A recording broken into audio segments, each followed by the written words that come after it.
let me ask if anybody feels like they're able to pose a question And I about don't mind basic. I appreciate I can go a little out there. When I first started my blog, I called it In Too Deep, because I do have that tendency to go Yeah, into David has detail. experienced a lot of things that that may be out of our experience. So, but this is an opportunity to interact with somebody who's had that experience. So what do you guys want to ask? Yeah, I get emails all the time through my blog because I talk about a huge range of different kinds of things, everything from, you know, deceased relatives showing up at someone's bedside and to you know, the how the world comes to be. It's kind of from a oh, someone saying they can't unmute themselves. Oh, thank you for telling me that. Okay, let me do that. Yeah, that's kind of my fascination with how the world comes out of consciousness. So I go into that a lot. Okay, see if you guys can unmute now.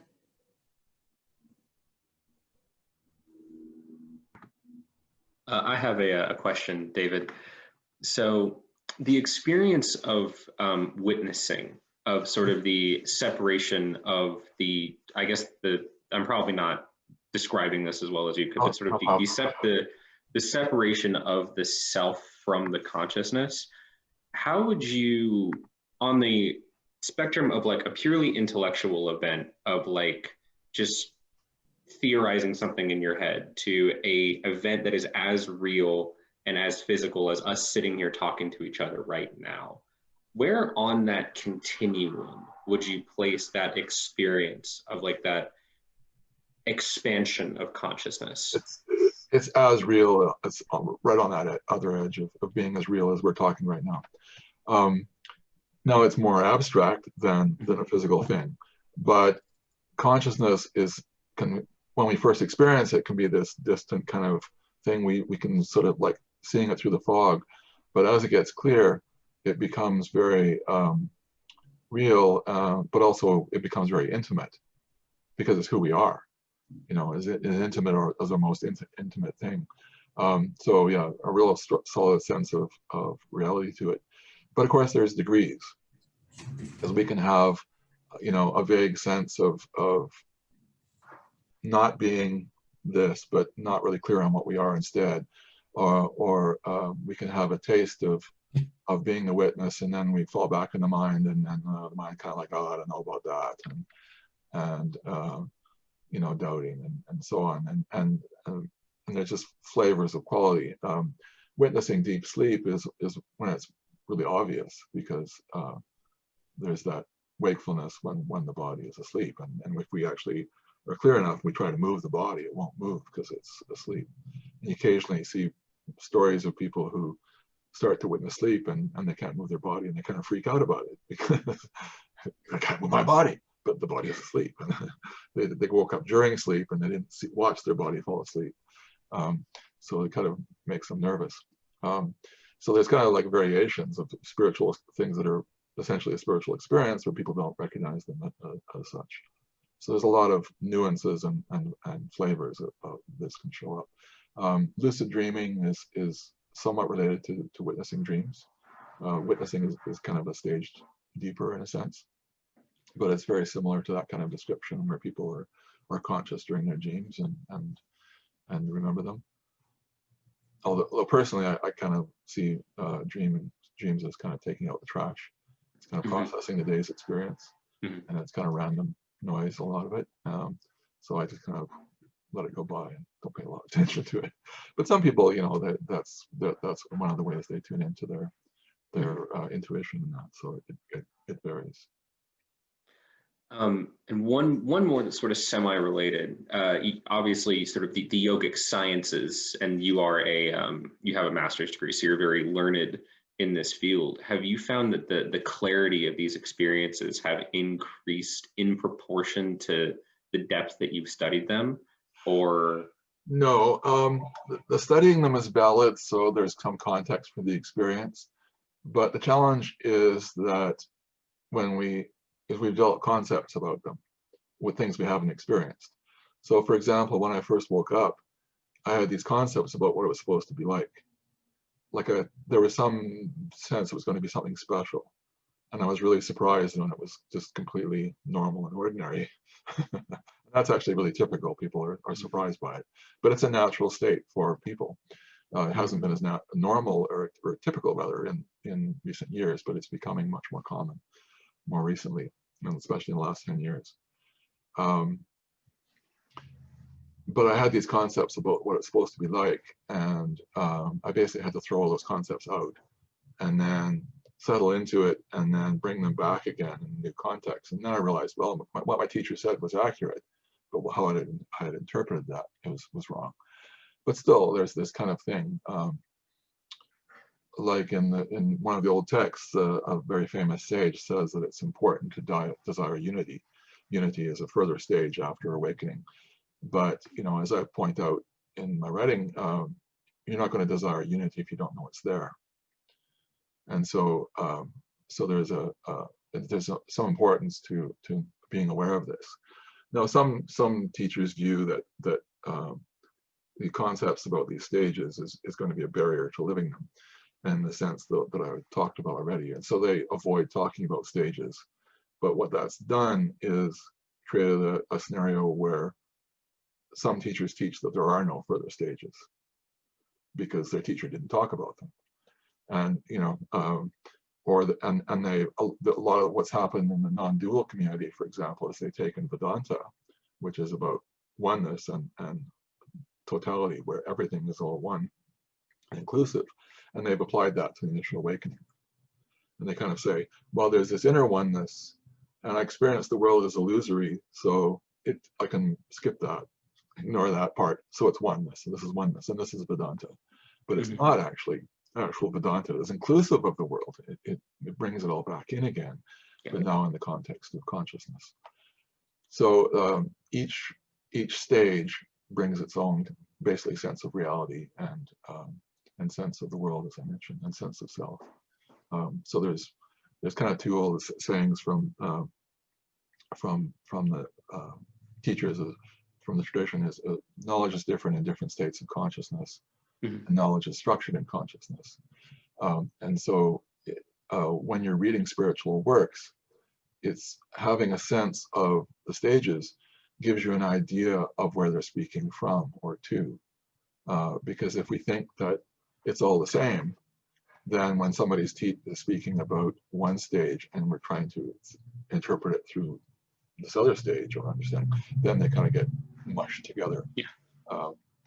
And that's somewhat happened in Buddhism, for example, where Buddha did speak to further stages, but because they avoided talking about stages, they've now, most Buddhist teachers that I've talked to have this assumption that there's just one. Where you have people like Adyashanti, on the other hand, he's a Westerner who's in the Zen Buddhist tradition, who has gone through over 4 stages of it now. So he does talk about stages. That was a very thorough answer. Thank you for that. Sorry. Hey. No, that went further in depth than I was expecting you to go. Thank you very much. You're welcome. I have a question. Is this practice just about living more, like being more aware of your surroundings and then being deeper into life than just what we see, like as a physical aspect? Yes, you could frame it that way. When you look at it as I spoke about in part of it there, seeing yoga as renunciate practice, when you try and discount and avoid the world, then the balance is wrong. Whereas if you see it as part of a growth, a personal process, it's not about some ultimate goal of enlightenment per se. It's about the process, the path itself, and a progressive development of quality of life, so that you're not living in suffering. Most people aren't going to think of themselves as living in suffering. But when you're identified with being an individual person and are experiencing life as happening to you and so forth, then you basically it's a rough way to experience life. Whereas you can step back into that broader context of consciousness itself, and you can heal the various traumas and challenges in your body, mind, and emotions. Then your quality of life goes up dramatically over time. Yeah, it's great. Thank you. I had a question. I was wondering, so whenever you reach samadhi, it's like, or I was wondering, once you reach samadhi, you also reach like some understanding about how you are not your body nor your mind. So I was wondering if this was completely departed from the mind, then what processes this information? Like what, through what medium? Yeah, it's a good point. Yeah. So samadhi is kind of like this thing where at first we just kind of, it's like dipping our toe in the water, you know, we just kind of touch in and out and touch in and out.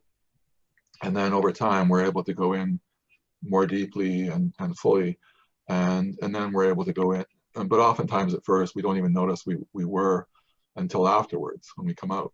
Because when we go in, the mind goes silent, there's nothing thinking about it or experiencing it. It's just a quiet space. And then we come out, it's like, oh, and then we start thinking, oh, I wasn't thinking there for a minute. But gradually consciousness itself becomes more awake to itself, so to speak, through that purification and so on. And then it becomes more and more obvious in our experience. And then it becomes more and more obvious that that's who we are in our essential nature. So it's kind of like a gradual process of repeated experience and getting to know this deeper part. At first, we don't experience it ourselves. It's just some blank space, essentially, in our meditation. And then just gradually, it's more integrated into our experience. Did that answer your question?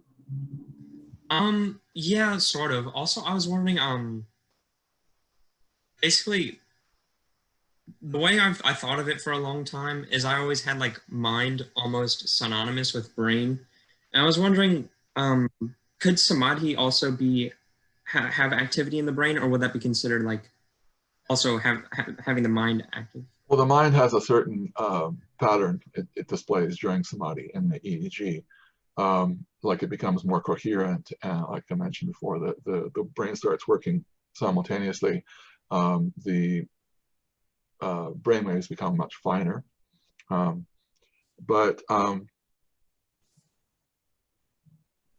yeah, and it's just that repeated experience integrates it into our daily life. So it's not it stops being a separate experience. It becomes part of just our regular, you know, and we get to know it better and better. But it really varies. I mean, some people they start meditation and it's like a light bulb goes off and it's like, oh yeah. And so what happens is when it becomes clearer and clearer, and then the mind digests the experience afterwards, and then it kind of can give it words and so on like that. But it's after samadhi that we start to recognize it and can give it language and relate to it. It's actually one of the challenges at first too, is because the experience is very quiet and there's no content to it. It doesn't make a memory impression, and so it's hard to refer back to, and so the mind doubts it. It's like, did I really have that experience? Did that ever happen? And then we have it again. It's like, oh yeah, I had that before.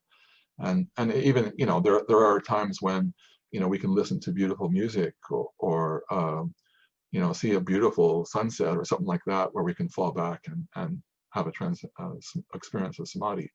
It's not a rare thing. And in fact, consciousness is essentially the neutral gear of our functioning.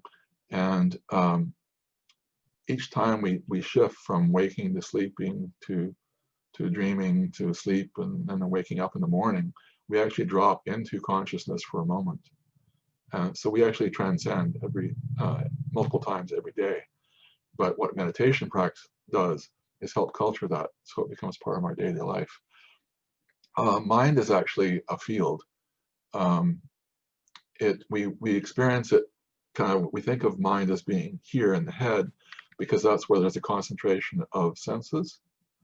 Most of our senses, except for touch, basically are concentrated there. And but actually, the mind is a field that surrounds our whole body.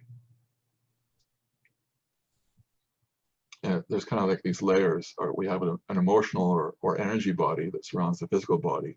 And then we have a mental body that surrounds that.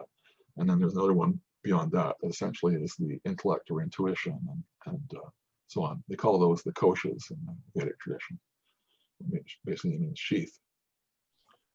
And that matches the way consciousness becomes the physiology as well. Yeah, that's starting to make more sense to me. That makes sense. Yeah. I had a question regarding reincarnation. Mhm. So you mentioned something about that, and like obviously that goes against like Christian beliefs, and you said that you used to like be in church and stuff like that. So what's kind of like your basis for believing in reincarnation, and just kind of like what's that like about to you? Well, one of the things I don't suggest particularly is belief in the sense of believing anything I'm saying or whatever like that. This is more about direct experience, discovering it for yourself. For me, I'd read about past lives and reincarnation and stuff when I was younger, but didn't really have much. I didn't know. I didn't believe one way or the other. It was to me it was a possibility. And then this situation developed in my life that where I was under a lot of stress with work, and it didn't really make a lot of sense. Like for me, what was I doing working for the police department? It was kind of like a joke when I told people who didn't know me or introduced me or whatever like that I worked for the police, and people wouldn't believe it, because I'm not the typical guy who's out there wanting to uphold the law and keep the peace and so on like that. And so it was a quandary in my life for a while. But what it did for me is it kind of broke through. When we come into this lifetime, there's kind of a veil that's put over our past memory, and so that we can experience this life as it is. But there is that potential to break through that veil and start to remember our prior lifetimes. And so that's what started to happen here. And once I'd opened the door, I basically gradually started to remember bits and pieces from my last life, and then it kind of filled out a little bit more as I remembered. And I didn't recognize it as a past life at first, but as it filled out, it became more obvious. It wasn't just some weird imagination thing. And it turned out, eventually what I was remembering was the circumstances in that life that led to me experiencing my life in the police department. It made sense of this lifetime and the circumstances I was in. And so it just kind of gradually unfolded. And then over, this was in the 80s, and just very gradually over a long period of time, I've gotten to know other lives, other things have opened up. I've met people who I had a past life connection with, a strong connection. And so it was just really obvious, not necessarily what the connection was, but just that, you meet someone and it's just like an immediate sort of like, I know you, where do I know you from? And, but, there's no connection in this life, but there's a strong, heartfelt sense of connection with that person. And then that sometimes would trigger memories that oh, that's where it was from, and so on. So it's not, there's lots of people who are on advanced spiritual practices that have never explored past lives and don't consider it important. In my process, it has had a role, because I have this strong intellect that wants to understand, and so it's look back at that. I've studied world religions as well academically, and I've also gone on and gotten a seminary PhD, and I have studied the tradition, the Christian tradition as well, on that level. And the original Christians did from my interpretation. The original Christians did believe in past lives, but from my understanding, they removed that interpretation because they didn't want people thinking they can get away with doing bad things, and because they can just, you know, because they'd have another chance or whatever. They wanted to encourage people to follow it. Basically, some bad ideas got into the culture, and so they wanted to move away from that. That's kind of my understanding. I was gonna say something about that too. Like, if there is reincarnation and we're aware of that, like, is there even a point to trying to do good in this life and trying to Oh live? yes, very much. Yeah. See, the thing is that, well, fundamentally, it's about what they call karma. Karma means action, and essentially, you know, from the physical law, for every action, there's an equal and opposite reaction. And if we're so that everything we do has a consequence, and so we have to deal with that at some point. And if we don't deal with it, you know, short term, then we deal with it long term. If we don't deal with it long term, then we deal with it in our next life. And in fact, that was part of the thing about the whole police business in my prior life, was I had this experience that it was basically a difficult, a very difficult decision in that prior life, but I continued to doubt that decision. And what that did was it created a momentum for that to resolve it, so that needed to resolve itself. And so in this lifetime, I experienced the opposite choice. Excuse me. And it would take a little bit of background to explain that, but basically I went through about a 10-year period in my life where I was resolving the quandary I found myself in from that prior life. And it wasn't actually about what happened, it was about how I responded to that created this backlog. And so the idea is that you have control over your action, but you don't have control over how the results show up. And so the ideal is to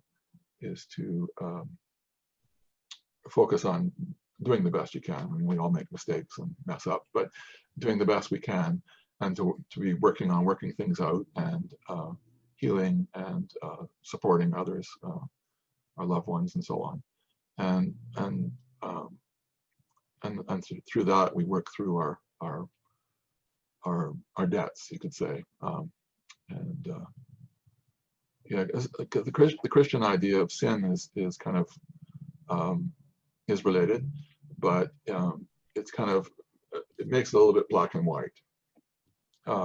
Whereas to me, there's a little more nuance. There's kind of gray areas where there's an influence, but it's not as bad, and it's easier to resolve. And as you become more skilled with consciousness itself, you know, like I mentioned, the samyama from the Yoga Sutra, you become able, with some things, to heal them on that level, resolve them energetically, so that they don't have to show up as events in your life. Excuse me. So it kind of, life gets simpler and smoother and less eventful. Let's take a drink of water here. So there's definitely advantages to doing the right thing and doing our best, and that kind of stuff, because it has consequences. And again, with quality of life, you know, what kind of life do you want to lead as you get into your later years and retirement? Do you want to live a life of regret, or boy, I shouldn't have done that? Or do you want to live a life where you can be satisfied with what you managed to accomplish? Thank you for that. That was really interesting. I actually have another question, but I feel bad because I keep asking questions. Is that okay? Oh no, quite right. That's Okay. why I'm here. I was just gonna ask if like the idea of like heaven and hell, if that tied into your beliefs at all, like where does that fit in or like relate with what you believe? Well, from my perspective, the world is built up in layers, and as we get towards the physical level, they get more and more dense. And in the Vedic tradition, they talk about there being 7 heavens and 7 patalas, which are basically progressively worse places, and Earth kind of sits about the middle. Whereas to me, it's more about quality of experience, and it doesn't matter where you are in you know, on different layers. It's your quality of experience that determines whether you're in heaven or hell, essentially. Because I've met people who were in my police days who were in a pretty bad way, and you know, they were basically living a personal hell, and you know, here in the physical world. And I've also met people who are just living embodiments of divine qualities, and who have a powerful level. They just live in happiness. So they're living heaven here in a human body. And the same is true, although the higher you get in terms of the levels, of the more refined levels, they get more heaven-like, and until you get to what sometimes they call the causal level in the Western tradition. This is not in the koshas I mentioned earlier, the sheaths. This is known as the bliss body, and it's also where some of the heavens are considered to reside, where people go when they between lifetimes and so on. So yeah, there's kind of there are places that one can consider a heaven and hell, but there are also things that we can personally live in our human life, and so culture and quality of life and right action and so on like that are worthwhile. It's important. I mean, even if the world kind of seems to be going a little crazy at the moment, that's a phase. And actually, it's useful to comment on that. It's important to understand. I mentioned at the beginning that we're in a rising age, and that, you know, in the last 10 years, that a lot more people have been waking up.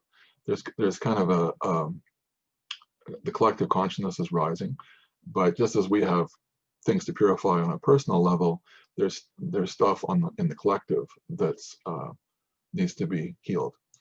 And what's happening in the current time as consciousness rises is it's pushing the stuff that's the things that have been hidden in the shadows, and the things that need to be healed. It's pushing them to the surface to be healed.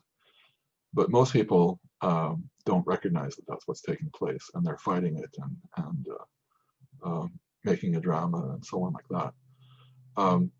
But if you understand that it's something that's coming up to be resolved and to be completed, and you understand some of the basics of how to do that, then the experience becomes quite different, and it's actually very profoundly spiritual period where a lot of progress is taking place for a lot of people. People are having those stage shifts and so on like that. I've seen several just in the last few weeks. So we're actually living in quite an amazing time. Yeah, and again, it's useful to have some understanding, but adopting beliefs that aren't your experience isn't entirely helpful either. So it's, in some ways, it's useful just to be open-minded and think about it in terms of possibility. There's one thing that's useful to understand also in that terms of the cycles of time. Also, another thing that happens is that there's awakened teachers that arise, and who have the knowledge of how to wake up others. Because there are certainly lots of spiritual teachers around who have had a clear awakening, or maybe have progressed further, but they don't necessarily know how to help other people wake up. Like Eckhart Tolle famously, in one of his books, has a bunch of techniques in the back of his book, but they're techniques that culture an awakening that's already happened. They're not if the awakening is a bit soft, they're not techniques that create an awakening. And so there are occasionally these people that come along who know how to actually help people wake up, and they bring out techniques and stuff like that. And but what tends to happen historically is that they create this wave of people who are spiritually awake, And then after about 300 or 400 years, that core understanding of, like I talked about earlier, about effortlessness and the right approach, the techniques, it gets lost. And so then people stop waking up, and the quality goes down, and it shifts from being what stuff we're talking about, shifts from being guidelines for living, or guidelines for a full experience, become concepts, and then they kind of become dogma, and the core understanding is lost. And yet that teaching is still in there, that core is still in there, but it's lost. And from my perspective, I think Jesus was one of those, that he came forward and with an understanding of how to help other people open their heart and awaken to the deeper nature of divinity, and their own within themselves. But over time, that was lost and became codified as a belief system and so on, like that.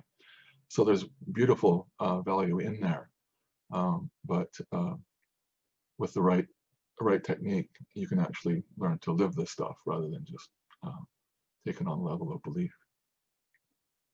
Well, that's my take.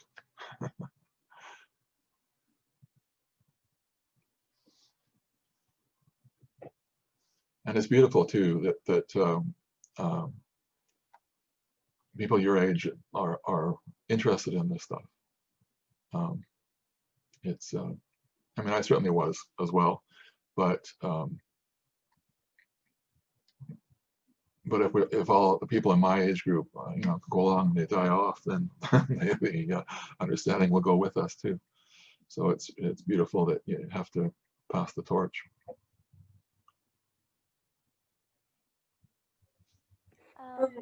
I had a question. So you mentioned that at the beginning, like for example, when you said about Jesus, you said how maybe if we had continued like living that way, it wouldn't necessarily have become more like codified and turned into what it is now. So I'm assuming like religion, like the strict like concept of what a religion is.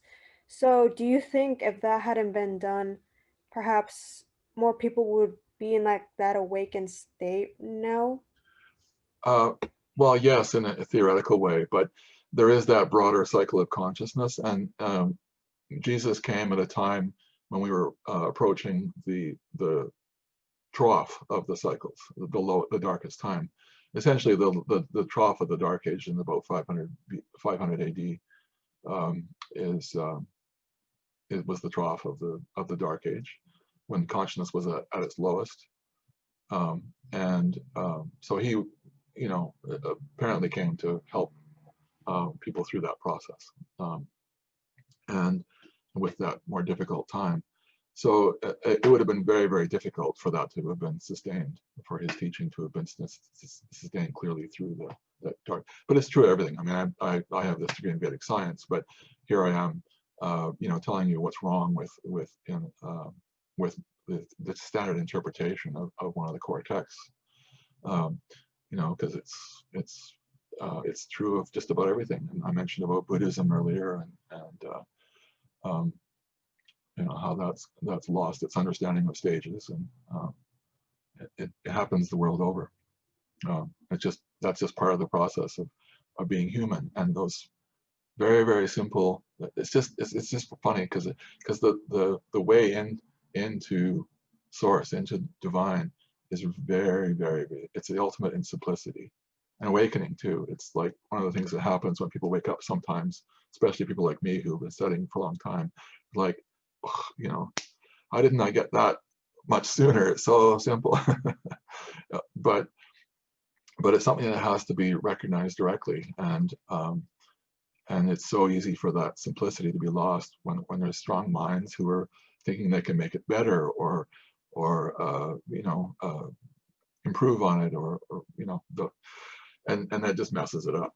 And I've seen that myself, just as a meditation teacher, and some other people who come along and they learn, and then they decide that, oh, if I just add this other thing, it'll make it work better, and then it just kind of falls apart. So yeah, there's a beautiful simplicity in there, but it's so easy for that to get lost, and it's happened over and over. But you know, there is that potential we're in now for his teachings to be revived in a holistic way, where you can come to know what he spoke of directly. Now, I hope I'm not offending anybody. I think Jesus is a beautiful teaching. Can't see it from here, but I have a picture. One of the classic pictures of with the robes.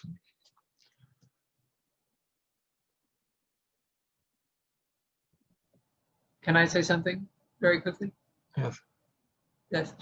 I just wanted to say that, just kind of piggybacking off what you were pointing out, is that oftentimes when these teachings, which are really all of the same nature as far as the basic direction, which was the recognition of our deeper nature, when they were coming through these great teachers, oftentimes the teachers would even make a disclaimer that at a certain point the essential understanding would be lost. Like in this many hundred years, you know, the truth of this teaching will decline. Like Elle, my wife, she's reading a book on the life of Shakyamuni Buddha. And in this book, which was taken from a direct account of someone that was with him during his preaching years, he makes a statement like that. He says, in this many years, the Dharma which I have taught will decline or will be lost in its essence. And I suspect that other teachers also made similar statements. Yes, I would agree, and yeah, and it's interesting too, because one of the things Buddhism was a simplification of the Vedic tradition, because the Vedic tradition lost its source, and so it got really caught up in ritual and gazillions of gods and all this kind of stuff. I mean, it basically at its core has you know, one God perspective, but expressed in many forms. You know, it just got to be a bunch of ritual and people praying to graven images and, you know, that kind of thing. And so Buddha came along and brought it back to its core and took away all the gods and all that kind of stuff, all the ritual, and brought it back to its core, what would actually help you wake up. But now a lot of modern Buddhism has brought a whole bunch of that stuff back again, and they've given some of the gods different names and that kind of stuff, but it's the same thing again. It's just the nature of human minds to want to express it. And certainly there are Buddhists that came along and experienced these forms, and so they wanted to celebrate them and that. But then again, people come along without that, and then it just becomes a belief or a ritual or whatever like that. But it is possible to live this stuff and not just keep it on the level of the belief, because that's just mind. And mind, you know, there's beautiful value in having healthy beliefs, but why not live that too? Take that further.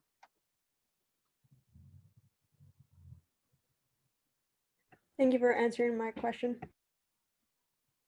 You're welcome. In the era that we're in now, where, you know, internet media has allowed pretty much anybody who wants to have a voice to be able to have a voice, whereas in the past, seeking out an illumined teacher might be more of a axiomatically discerning experience, because in order to find someone, they would have to already be pretty well established. Do you have any sort of tips, tricks, and sorry? Just to let you know on that point, that my teacher's teacher spent 14 years searching for his teacher. Do you have any like tips, tricks, and helpful hints that might help someone who is searching that out find someone who is separate the wheat from the chaff, find someone who is actually a fundamentally good teacher of this kind of stuff, rather than someone who is just spewing potentially harmful nonsense? Yeah, well, there's not usually too much. Well, there are occasionally teachers that are a bit harmful, but usually it's just, you know, concepts is the issue, and Well, one of the things that I find useful to point out is are there awake people around the teacher, or is it just the teacher who's awake? Because that means that they have some ability to help them actually make the shift. Also, is this a teacher that you resonate with? You know, because there's some, you know, there's some, I know teachers that I really value, but do I resonate with them on that level? You know, I've really enjoyed talks and a couple of books by a few teachers but you know, no shifts happen with them, and there's no, you know, no resonance on that level. But you know, with other ones it did happen. And sometimes people have things where they have kind of chapters in their life where there'll be a time where they're really into certain thing, and then they'll outgrow it, or their needs will shift and they'll need somewhat different different thing. So they'll spend another little bit of time searching again and finding a teacher, or their friend will tell them about something and they'll go check them out, and it's like, whoa, you know, this is cool, or whatever. Or sick, I guess is what I should say. Dating myself. Yeah, so it's kind of a process, and we all have our own processes. Some people find what will carry them right all the way through. Yeah. And some people will go through a more chapter-based thing. I had more of a chapter-based life. Thank you for that. Thank you. Yeah. Yeah, what I find really amazing is I know a few people who have had there are several stages awake now in their late 20s, and you know, for me it sort of unfolded in my late 50s, so there's a much smaller life in which to live this out, and it's really beautiful to see that unfolding going on. Of course, they're in the middle of it, they have all the busyness of life and family and all that kind of stuff yet to happen. So they're going to have lots of ups and downs still. But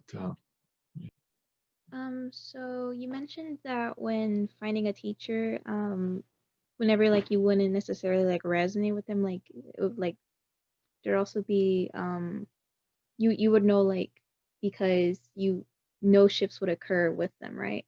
So does like but just whether you relate to how they talk about it. You know, I'm pretty intellectual and visual. I experience a lot of stuff visually, and so I frame things in a certain way.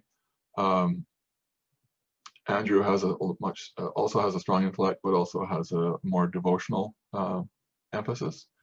So someone who's really heart-based and heart-driven is really not going to find, you know, reading my articles very satisfying. It's too intellectual.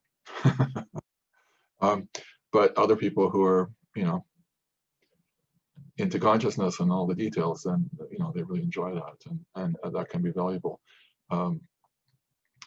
Nobody's waking up through reading my stuff, though. It's more helping support them. So, you know, I see myself as a writer, not as a teacher in that kind of spiritual sense. But I do know a couple people that they're doing well at helping people shift.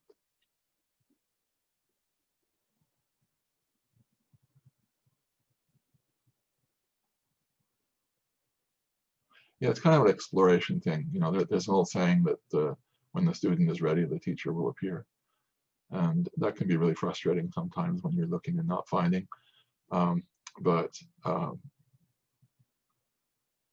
there is that tendency for, you know, like I looked at a few teachers and so on like that, and wasn't finding, you know, the right thing. And then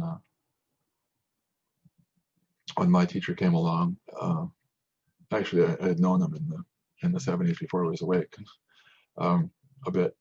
But when he showed up, I think I woke up just a few months later. Of course, I'd been witnessing for decades before that too, but the ground was ripe, but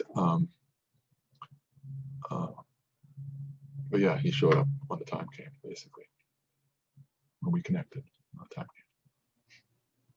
Thank you for the elaboration.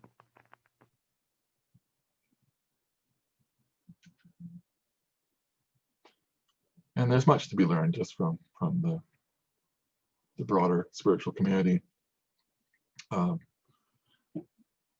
But I sometimes go to the Science and Non-Duality Conference in California. They have around this time of year, but not this year, of course, because of COVID. But that's so because of Science and Non-Duality, they basically have scientists with a spiritual orientation and primarily non-dualists. And then sort of some of the more famous people like Deepak Chopra and stuff as speakers. And they kind of have the main hall, and then downstairs in the basement they have a number of other rooms with speaking going on. So they'll have about 8 tracks of people speaking at the same time. And what I found was the better speakers were all in the basement. And you kind of found out by word of mouth who the good ones were, whereas the famous guys like Deepak Chopra were up on the main stage and being live streamed and all that, but he's not awake yet, and it's still concepts. So it's I'm not going to help you wake up that way. But it varies. There's some quite remarkable people out there, but they're not always easy to come by. I know a woman who she lives in Hawaii these days. When she looks at you, she can see not only your energy, but she can see your chakras, your DNA, and your your birth chart, what the position of the planets were in when you were born, and what that's doing with you right now, and just it's amazing. Way beyond what I can do. So she's an energy healer, but she mostly does group sessions. She found it's way more effective that she can heal because everybody, there's not just we have our own energy field, but when we sit together in a group like this, there's a group field as well, created by the group in consciousness, and she can work on that and heal that, and then that spills over and helps everybody. Yeah, it's kind of a very different worldview.